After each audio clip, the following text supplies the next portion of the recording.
This podcast discusses paranormal activity and other topics some might find disturbing. Listener discretion is advised.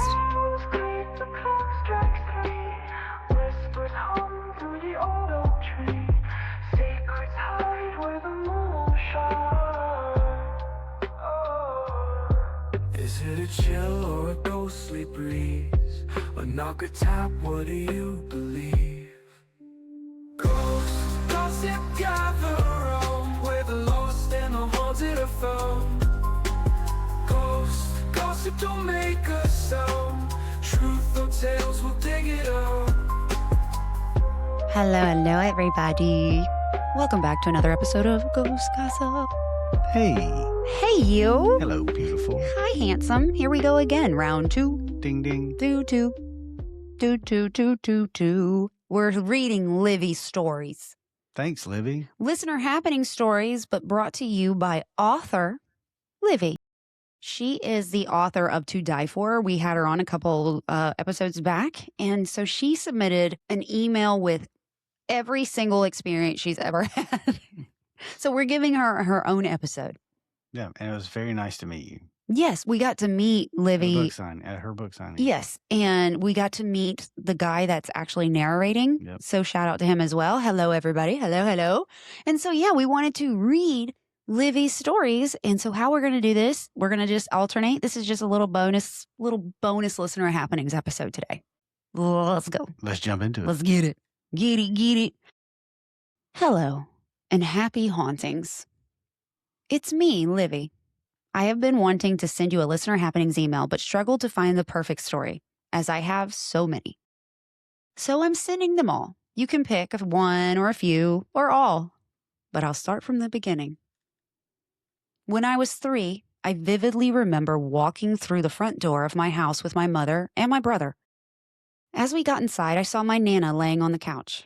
I said to my mom, "Mom, look, Nana is here." I went to run to my Nana, but my mom grabbed my arm and told me to go to my room. So I listened. A few years ago, I asked my mom about that. I asked if my Nana was dead on the couch because of how she rushed me to my room. She said, "No, your Nana wasn't there. She died when you were 18 months old." She then told me that I used to talk to my Nana all of the time as a child and show her my dolls and dresses.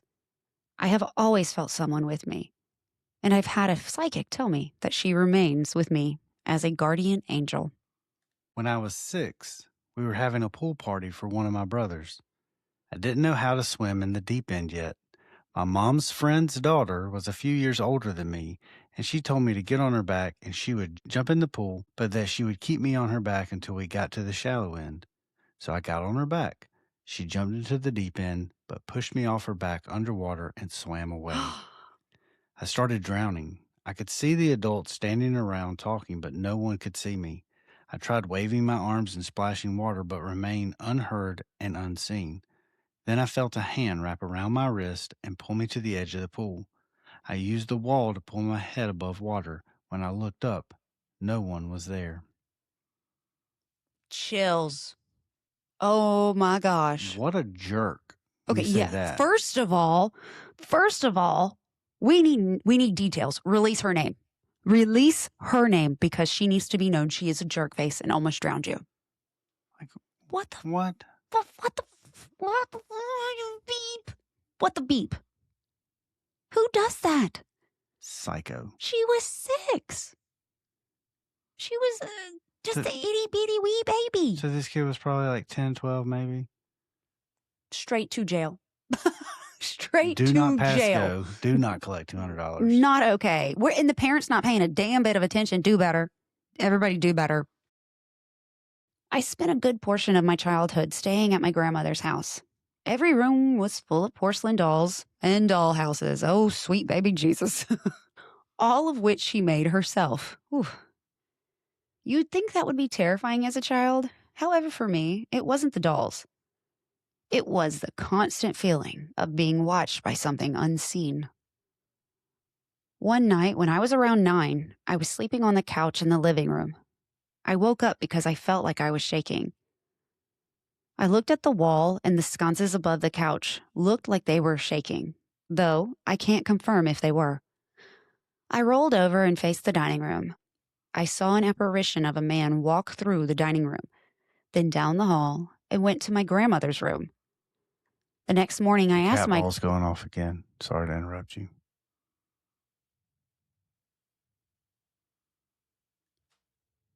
I didn't move. Mm-mm. Thank you for setting that off. I told you, we have had so much activity this week. Crazy. It's insane. Do continue. I'm sorry. I gotta find where I was. So sorry, everybody. The next morning, I asked my grandma who that man was that went into her room. She looked confused and asked what I meant. So I told her what I saw. She got up, opened a drawer, pulled out the box, and shifted through old pictures. She held one out, and there were 3 men in it.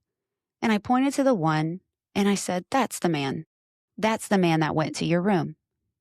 Tears filled her eyes, and she said, "That's your grandfather." My grandfather passed away when my mom was pregnant with me.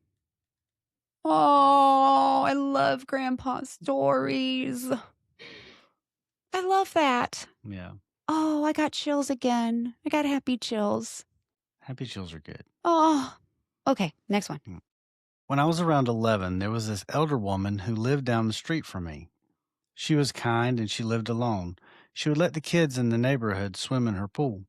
One day, someone's dog jumped on her and knocked her to the ground. She broke her hip and was admitted to the hospital. She asked my dad to look over her house and feed her cats until she returned. My brother and I were tasked with feeding her cats after school every day. Her house was creepy, all caps. Even as a kid, I could feel something was off. I can't really pinpoint what, but I started to dread feeding the cats because the house scared me. Months passed, and she never returned. We later learned that she passed away in the hospital. A family member came to collect the cats, but left everything else behind. So I did what any curious, adventurous kid would do. I started exploring the house. Me, my brother, and our friends, we wouldn't damage anything. We'd just go inside and look around. All of us got the creeps in there, and all of us were starting to dabble into paranormal. One day we spent time in the living room looking through old pictures. We decided to go upstairs, which is something we hadn't done yet. As a group, we got almost to the top of the stairs, and the bedroom door directly at the top of the stairs slammed shut. We all ran down the stairs and ran outside. We went home for lunch, and then we went back to the house to investigate. As a group of 11-year-olds getting into the paranormal, this was exciting for us.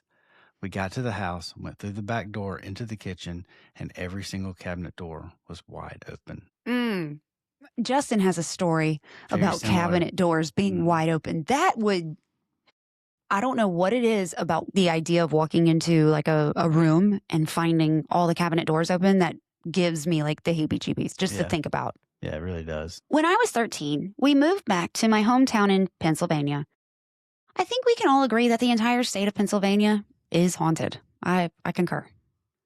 The house we moved into was only a temporary stay until we could get into something bigger. It was a duplex, and it was a 2-bedroom. This house was old. Like most houses in Pennsylvania, it reminded me of the Amityville Horror House. Ooh. My brother and I had to share a room, which was the attic that had been, quote unquote, finished to be a bedroom. Fun. I couldn't sleep up there. Anytime I was up there, I did not feel alone. I slept in the living room every night with the TV on. One night, I gathered the courage to hang pictures on the wall and set up my stuff. My brother was staying the night at a friend's, so I was alone. I laid in bed, and not even 1 minute later, I heard someone whisper my name. I ran downstairs and never attempted to sleep in my room again. A few weeks later, my youngest brother, who was 2 at the time, was sitting at the top of the stairs talking to someone, telling them to come play with him. No one was there. My dog would periodically stand at the same spot of the stairs and growl. Eek. Yeah, dogs have definitely a different sense of things. They sense things that we don't, for sure. After a very short stay in that house, we found a bigger house on the other side of town, which was only a 10-minute walk, LOL. Bigger house, bigger problems. So we're going to name this the Standard Avenue Collection. She is such a writer. Yeah, I like that. I like the Standard Avenue collection. The house had 6 bedrooms, a big living room, a big dining room, and a decent-sized kitchen. The basement seemed even bigger. The basement was also terrifying. It had cinder block walls, concrete floor, and multiple rooms. There were chains, rusty tools, and a random toilet. That sounds like a nightmare. Well, it kind of sounds like a mix of our last house and my old house. Does sound like the basement in your old house. Yeah. At the very back of the basement, there was this tiny room with a dirt floor. It had a makeshift wooden door, and there was a devil's face spray painted on the wall. Not cool. Ew. Also, there was only one tiny bulb with a chain in the middle of the main room of the basement. Was this the location of a horror movie set? Yeah. There was no light switch. You could only turn the light on by pulling the chain. I only stayed a moment in the basement our first day in the house. It reminded me of every horror film I've ever seen. Sounds like it. And the feeling it gave me was something I never felt before. Needless to say, I plan to never go back down there. Also, the door locked from the inside, so you needed a key to get in. My stepdad locked the door and kept the key. Our very first night in the house, us teens were watching a scary movie.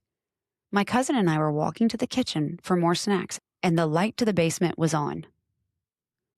I didn't know much about the paranormal then, just that I believed in it, and I could sense things that others couldn't. My first room that I stayed in had a Jack and Jill bathroom connecting to my brother's room. My room always felt occupied by someone else. I would have to sleep with the light on and music playing. I would wake up with bruises and scratches all of the time. I was a cheerleader, so at first I didn't think anything of it.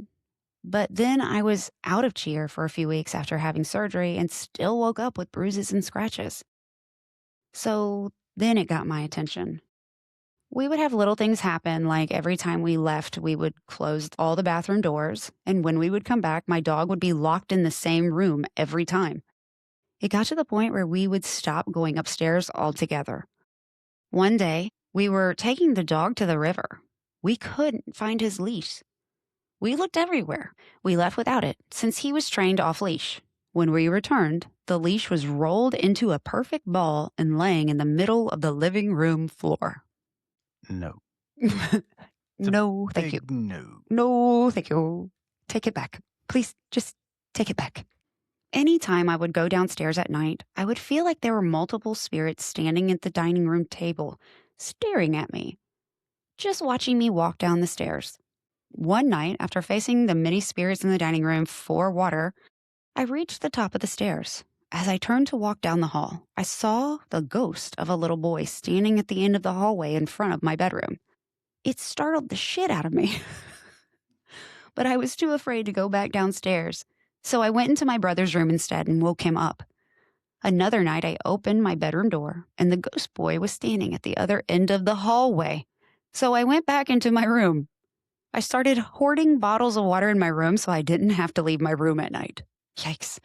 One night, my brother was sleeping, but woke up to the sound of someone's voice saying, "You don't have your blanket."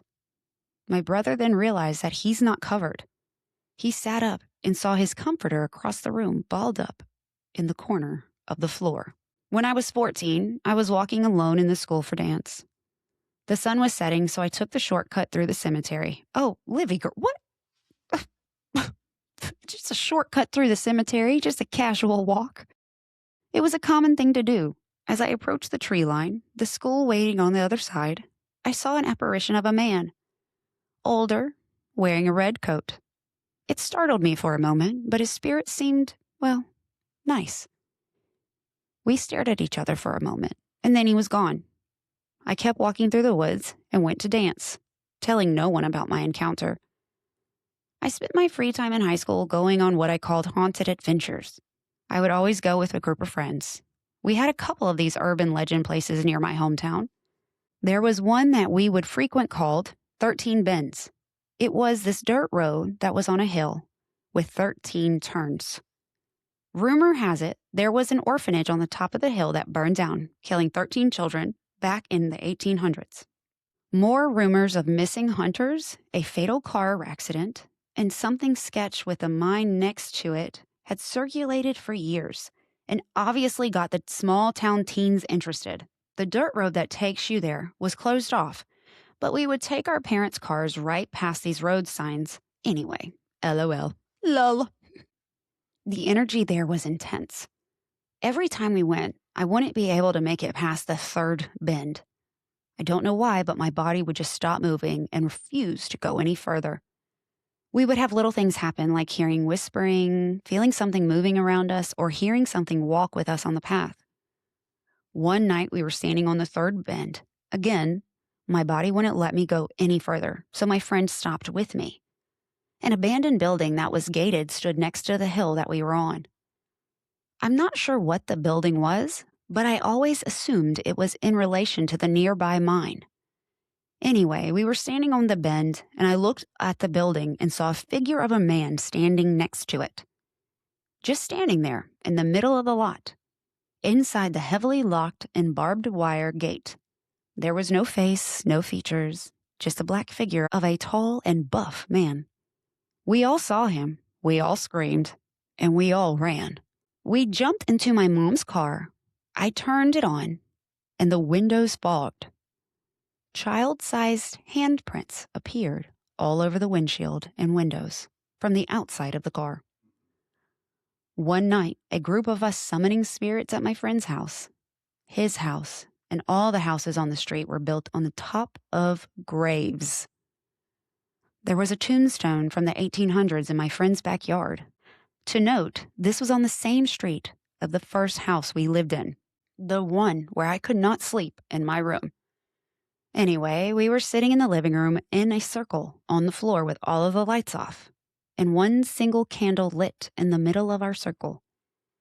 I asked for any spirits with us to give us a sign that they were there, and nothing happened. I could feel a presence, but nothing was communicating with us. We each took a turn asking for a sign, not really knowing what we were doing. My brother decided to taunt the spirit, saying things like, "Give us a sign, you scared bitch." A glass cup came flying from across the kitchen into the living room.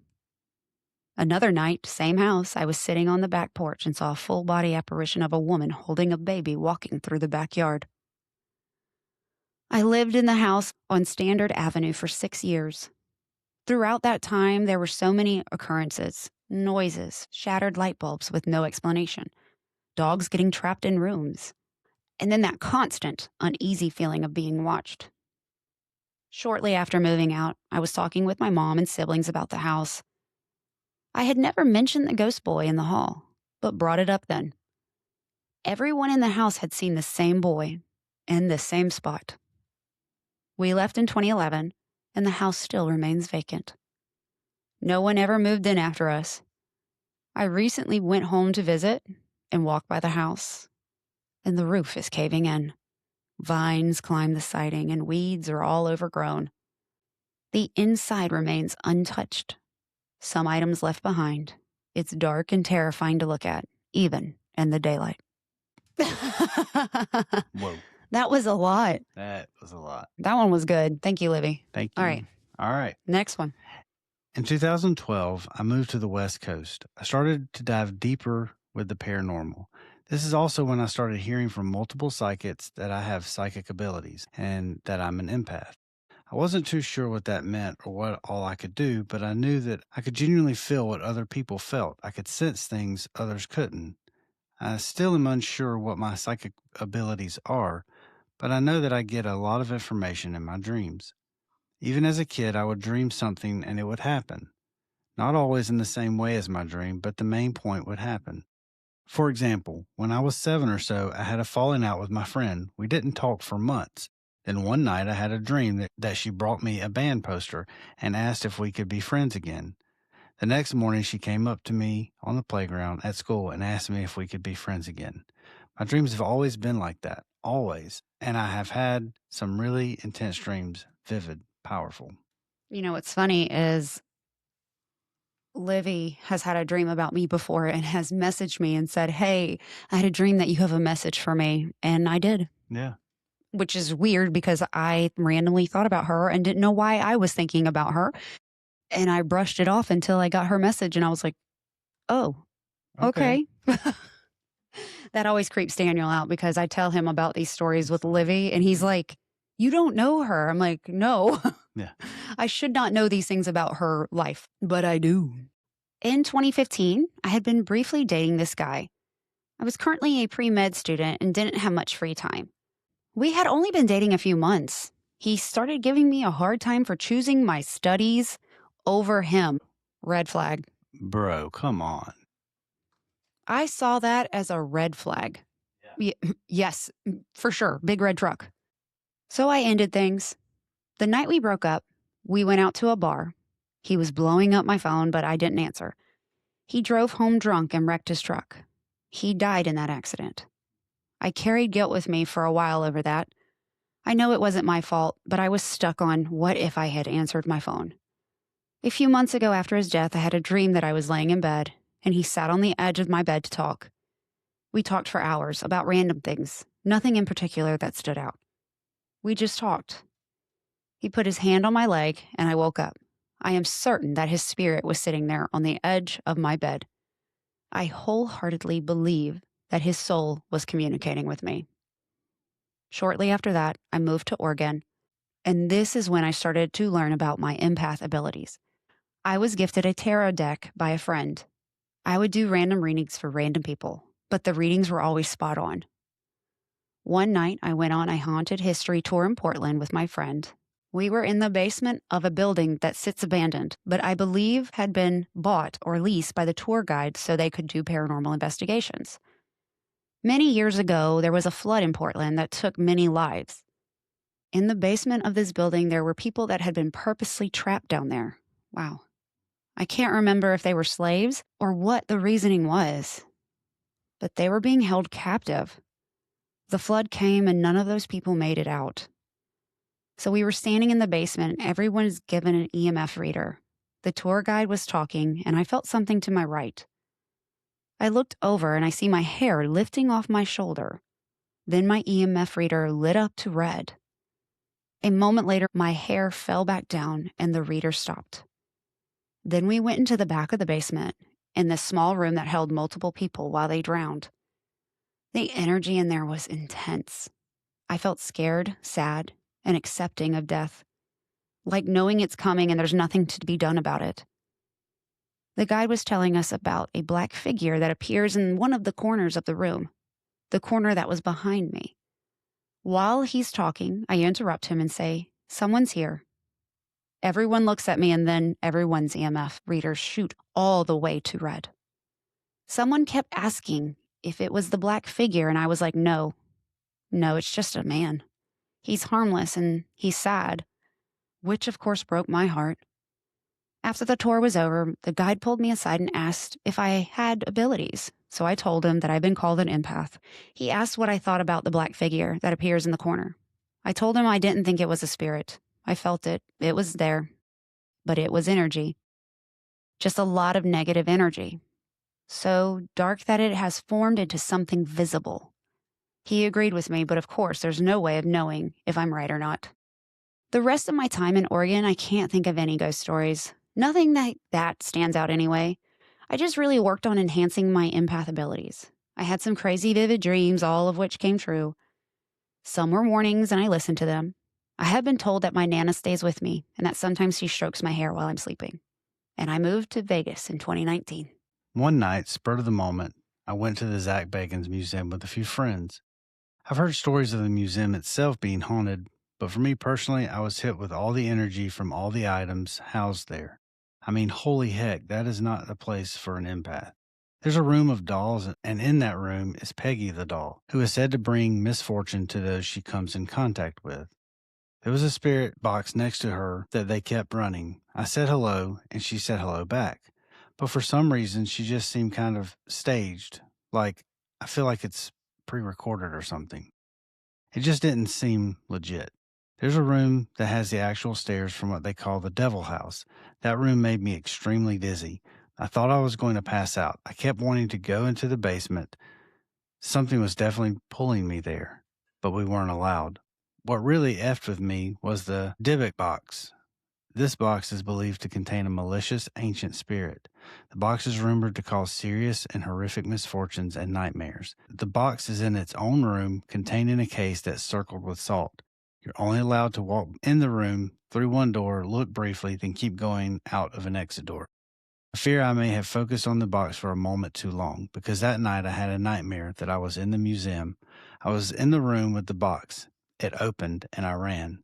I ran through the building towards the exit, but when I would run through the door, it was back in the room with the box. It happened over and over until I woke up. When I say that I cleansed my entire being and life for days, I mean it. Never again. LOL. I did go back to the museum for the thrill of it, but I skipped that room. Yeah. So what's funny, we went there. Yeah.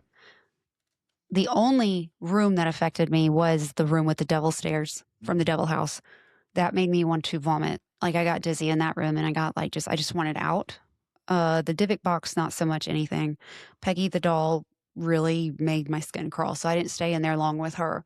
And yeah, just the whole place. Like initially it's like, whoa, this is overwhelming. It is very intense, but also the way they manipulate the sounds and smells and I think the floors are uneven to kind of throw off your equilibrium is, yeah, I'm not going back. Yeah, the serial killer artifacts. Oh, that was really cool. Yeah, that was cool, but it has a vibe too.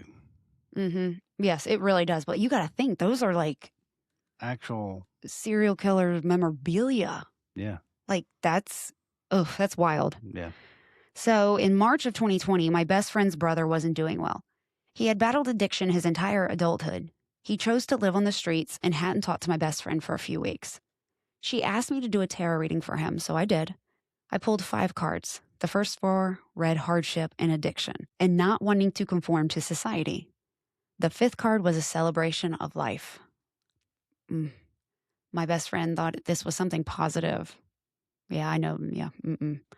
But I saw that it's us celebrating his life because he would no longer be with us. 2 weeks later, he overdosed and passed away. Right around the same time, my boyfriend Clint was in a bad car accident from driving under the influence. He ran his car through someone's brick wall and then hit their house. He was addicted to Xanax. Remember I told you? Okay, never mind. Okay. I did a reading for him, 5 tarot cards pulled. The first 4 were warnings, and the 5th was the celebration of life. My heart dropped. I called him, told him, and begged him to simmer down on the pills. He, of course, didn't listen, and May of 2020 overdosed. The Xanax he took was laced with fentanyl. I took a break from my deck because, was I reading just that accurate, or did I somehow summon it? I never had any guidance on my abilities, so I thought it was best to take a break until I learned more. When Clint passed away, I got very depressed. Like suicidal ideation depressed. One night, out of the blue, a random girl on Facebook sent me a message. We were both part of a horror fan page. She said she knew her message was random, but that she was a medium and needed to reach out to me. She asked if I had lost someone to pills. I said yes. She asked if I was on pills. I said no. She said, well, he keeps saying to stay away from pills, that it will kill you. No one knew this, but I had a bottle of trazodone in my nightstand that I was seriously considering taking. Oof. What's even crazier is every time I got the strength to reach for my nightstand drawer, my phone would ring, a family member or a friend calling to check in. Looking back, I believe Clint was protecting me. I came very close to ending my own life with those pills, and he intervened from the other side. One night I was lying in bed, thinking about him.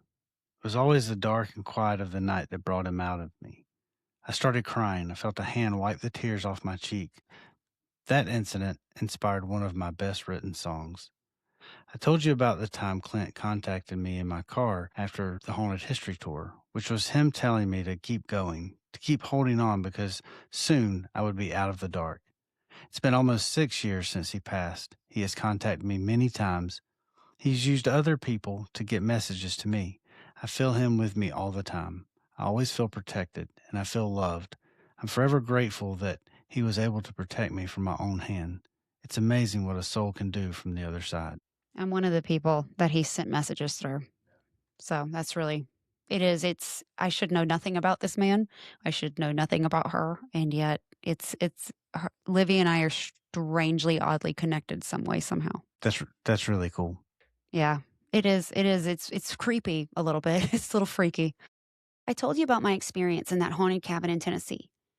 The last few years, I haven't had anything significant happen other than Clint communicating and the cabin, though I've been slacking on my paranormal investigating. Clint has been a little more active lately. Maybe that's because I've been talking more about him and thinking about him more. I still feel everything when I go to places. I'd love to learn what other abilities I have, if any. I hope one of those stories stand out to you. Like all of them? Okay. Thank you so much for taking the time to read my lifelong journey of the paranormal. With haunted love, Livy Yvonne. Love it, love it. She's Love it. Thank you. Such a writer. Gosh. Yeah, those were good. She's amazing. We are oddly connected. One of the first messages I got to her it was like a day, maybe a week after I had interviewed her. And it was something about music. I knew he played guitar. I knew they used to like sing together or something. I can't remember exactly Like what she it wrote was. songs and he sang 'em or something. I don't think it was that. I know she writes music and she sings but something about, I told her about, him wanting her to go for it. And I asked about him playing guitar and she's like, that's so funny because the guitar strings on my guitar strummed like that around that same day. So Clint is very, very communicative with people that he knows can get messages to her. Yeah. And he is so proud of her and he really likes her husband. And he's really it was like all these things. And it was just so weird too, because I don't know her. And like meeting her at the book signing was the first time I've ever met her, like other than through a meeting like you and I are doing right now. It's really cool. It is. It's so cool. So Livy wrote this book. I actually have an episode with her. It is called To Die For. It is available on Amazon. It is available through her website. Y'all go check it out. Show her some love. She is very gifted author and is an empath. And she she signed this book for me. I love it. I love it. And then she gave me a bookmark. And then she also makes these roses out of old book pages. Very cool. Those are very cool. Look how gorgeous that is. She's so crafty. So guys, make sure you go check out Livy Yvonne. She is actually working on some more books, so that is good. I have not read this one yet. I'm actually reading a book of somebody that I met at the Crescent Hotel, so I'm busy doing that right now. And I have another book from somebody else that I need to finish, but I read real slow, guys. I have a hard time. I know how to read. I just read real slow. Especially when I don't have a book, when it's online and I'm trying to scroll through it. Yeah. So I'm trying to read Kenyans right now. I'm really excited about that. But after I finish Kenyans and after I finish the other book that I started last year, I'm going to finish it. That's on my list. I'm halfway through it. You may finish it before this episode airs. Maybe I might because this will come out later. Yeah. Long June. This is down the road. This be June. We see you in June. There'll be June. Right now we're in April. You will see this episode in June. It's a blessing. Remember when we were living week to week, recording, and I was in tears every week? I've got to do 3 episodes and I got to edit them because we've got this going on and this going on. Mm-hmm. Yeah. And it sometimes I was like, I can't do this anymore. So it's really cool to be scheduled out 9 weeks. So thank y'all all for that. Blessing. It's a huge blessing. Send me your stories. Make sure you're liking, following, commenting, blah, blah, blah, blah. Oh, and Greg. G. I'm not going to say your last name, but you know who I'm talking to. I don't do this for followers, but I would love to increase my listener count. Boop. I booped Greg's nose. Because Greg got a little sassy with me on TikTok. So, just letting Greg know. Yeah. Oddly enough, as much as I hate social media, you have to do social media when you have something like this. Yeah, I mean, it's a necessary evil. So yeah, y'all go follow me. Follow. Listen. Share with all your family and them. And how's your mama and them? I hope she's doing well. Until next time, they'll see you later. Bye, y'all. Bye. And we're back from outer space. Just turn around now. See that look on your face? Should have changed that stupid lock. I should have made you leave your key. If I would have known for just 1 second, you'd be back to bother me. Okay. So now go. Walk out the door. You're not welcome anymore. Okay, that works. All right. Sorry. Okay.